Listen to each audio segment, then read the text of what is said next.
Hello friends, আজকে আলোচনা করছি ওয়ার্ডপ্যাডটা নিয়েই আবার। আগে যে ভিডিওগুলো আমি বানিয়েছিলাম সেখানে দেখা যাচ্ছে যে আমি কেবল কিছু মেনু, কিছু বার নিয়ে আলোচনা করেছি, কিন্তু আজকে সেই সমস্ত মেনুগুলোতে কিভাবে কাজ করতে হয় সেটা দেখাবো। তো চলুন প্রথমে আমরা স্টার্ট মেনুতে যাই। এটা হচ্ছে স্টার্ট মেনু। আমরা আগের ভিডিওতে দেখিয়েছি যদিও অনেকবার। এখানে ক্লিক করলে এখানে উইন্ডোজ অ্যাক্সেসরিজ বলে একটা অপশন পাওয়া যায়। এটাও তোমরা জানো, হয়তো আগের ভিডিও দেখে থাকলে অবশ্যই জানতে পারবে। আমি স্ক্রল করে নিচে নামছি। তো এটা হচ্ছে উইন্ডোজ অ্যাক্সেসরিজ। এখানে ক্লিক করলে আমরা ওয়ার্ডপ্যাড পাবো। দেখা যাক কোথায় আছে ওয়ার্ডপ্যাড। এই যে এ হচ্ছে ওয়ার্ডপ্যাড, ওপেন হয়ে গেছে। আমরা এই সমস্ত টুল সম্পর্কে, টেক্সট টুল সম্পর্কে জেনেছি, প্যারাগ্রাফ সম্পর্কে জেনেছি, এগুলোর নাম সম্পর্কে জেনেছি, কিন্তু কীভাবে কাজ করতে হয় সেগুলো আজও আমরা দেখিনি। তো আজকে লাস্ট স্টেপ ওয়ার্ডপ্যাডের কীভাবে কাজ করতে হয় সেটা দেখে আজকের ওয়ার্ডপ্যাড শেষ হয়ে যাবে। পরে আমরা মাইক্রোসফট অফিস ধরব। তো এখানে কতগুলো প্রথমে আমরা লিখে নিই। তো এখানে লিখতে গেলে না অনেক সময় ব্যয় হবে, ভিডিওটা লম্বা হয়ে যাবে, স্কিপ করে করে দেখতে হবে। অনেকের ধৈর্য থাকে না, আমরা বিজি মানুষ খুবই। তো আমি আলাদা সাইট থেকে আমি কপি করে রেখেছি, আমি এখানে পেস্ট করে নিয়ে আসছি লেখাগুলো। এই লেখাটা আমি আলাদা জায়গা থেকে কপি করে এখানে নিয়ে এসেছি, ভিডিওটা লম্বা করা না, যাতে ভিডিওটা লম্বা না হয়। তো যাই হোক, প্রথমে আমি এইরকম একটা কিছু একটা লিখলাম, লিখে দেখা যাচ্ছে লেটারগুলো আমি একটু বড় বড় করতে চাই। তো সেখানে এই জায়গায় যেতে হবে, ফন্ট সাইজ, যেটা এই ফন্ট সাইজে ক্লিক করলে যদি আমরা ধরে নিই 16, তো নিই 16, এই বড় হয়ে গেল। আমরা যদি 20-তে নিই আরও বড় হয়ে যাবে। বাস মোটামুটিভাবে আমরা 14ই নিই কি, আচ্ছা 18ই নিই, বাস এটা। এবার এখানে যে আরেকটা লেখা আছে, এটা যদি আমি হেডলাইন করি, হেড উপরে থাকবে এটা, এটার যেহেতু উপরে থাকবে এটা, তো এর লেটারগুলো একটু বড় বড় হওয়া দরকার। তো এখানে আবার আমরা ফন্ট সাইজে গেলাম, এখান থেকে আমরা 24 নিলাম, বাস হয়েছে এটা। এবার যদি আমি একটু আরও সুন্দর করতে চাই, তো এখানে বোল্ডে ক্লিক করতে হবে, বোল্ড, তাহলে এটা কালো হয়ে যাবে। যদি এটা সেন্টারে আনতে চাই, সেন্টার মাঝখানে, পেজের মাঝখানে থাকবে, তো এটা হচ্ছে সেন্টার। এই পুরোটাকে বলা হচ্ছে প্যারাগ্রাফ। সেন্টারে চলে এসছে।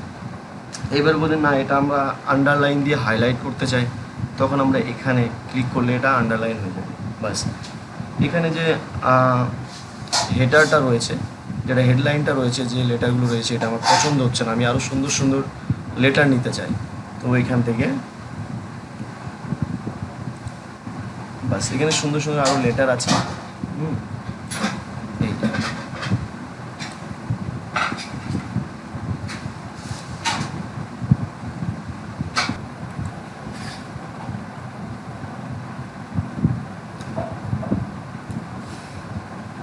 তারপরে এই লেটারগুলো আমি আরও একটু সুন্দর নিতে চাই।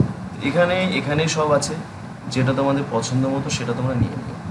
প্রচুর ফন্ট এখানে পাওয়া যায়। তারপরে এখানে ফন্ট ডাউনলোডও করা যায়, ফন্ট নেওয়া যায়, বিভিন্ন নেট থেকে ফ্রি ফন্ট পাওয়া যায়, এখান থেকে নিলাম, বাস। এবার চলে আসি এখানে যে কতগুলো লেখা আছে এগুলোর সম্পর্কে। এখানে যেটা আছে সেটা এলিগেন্ট টেক্সট লেফট সাইড, মানে বাঁ দিক থেকে এটা সমান হবে, দেখতেই পাচ্ছ এটা বাঁ দিক থেকে সমান হয়ে আছে, আর এদিকে এলোমেলো হয়ে আছে। যদি এটাকে আমরা সেন্টার করি, সেন্টার মাঝখানে থাকবে, তাহলে সেন্টারে ক্লিক করলে এটা মাঝখানে, যে সাধারণত যে কবিতা পোয়েমগুলো লেখা হয় সেটা এইভাবে নিতে হয়। তারপরে এখানে যদি আমরা ধরি, এটা হচ্ছে এলিগেন্ট টেক্সট রাইট সাইড সমান হবে। এখানে যদি ক্লিক করি তো দেখা যাবে এই যে রাইট সাইড সোজা। এবার এখানে কী হবে, এটা সাধারণত লেটার লিখতে গেলে কাজে লাগে, কিন্তু বুক যেটা পেজ সেট বানাতে গেলে, বইয়ের পেজ বানাতে গেলে কাজে লাগে। এখানে যদি ক্লিক করি তো দুই সাইডে সমান হয়ে যাবে, কত সুন্দর হয়ে গেল। এটার কাজ হচ্ছে এই। তারপরে এখানে যেগুলো আছে সেগুলো সাধারণত যেগুলো নাম্বারিং করতে যেগুলো লাগে, যদি আমরা ধরে নিই যে পৃথিবীতে সমুদ্র কটা, তো সেই হিসেবে প্রথমে 1, 2, 3, 4, 5, 6, 7 এইভাবে নাম্বারিং করা যায়। যদি আমি এখান থেকে প্রথমটা নাম্বারিং করি এটা, তাহলে এখান থেকে এটা ক্লিক করি, 1 নাম্বার চলে এসছে। বাস এইভাবে। এখানে যদি আমরা স্পেস দিই তাহলে নিচে আবার 2 নাম্বার চলে আসবে। এই এখানে যদি আমরা স্পেস দিই এটা আবার 3 নাম্বার চলে আসবে। বাস এই হচ্ছে।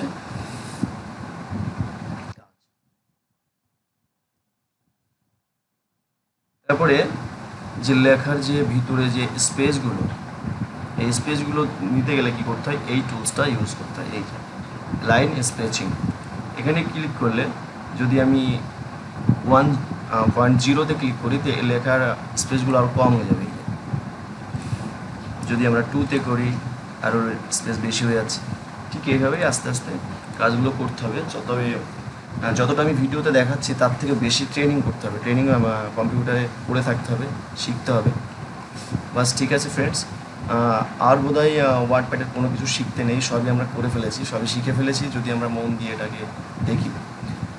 এই ওয়ার্ডপ্যাডে মোটামুটি 4টে ভিডিও আছে, অ্যাট ফার্স্ট থেকে এই পর্যন্ত 4টে ভিডিও দেখলেই তোমরা মোটামুটিভাবে ওয়ার্ডপ্যাড শিখে নিতে পারবে। এরপরে আমরা পরের ভিডিওতে যাব মাইক্রোসফট, তো সেটা মন দিয়ে আরও দেখো, খুব ভালো জিনিস সেটা। সো থ্যাংক ইউ, চ্যানেলটা অবশ্যই সাবস্ক্রাইব করে দিও।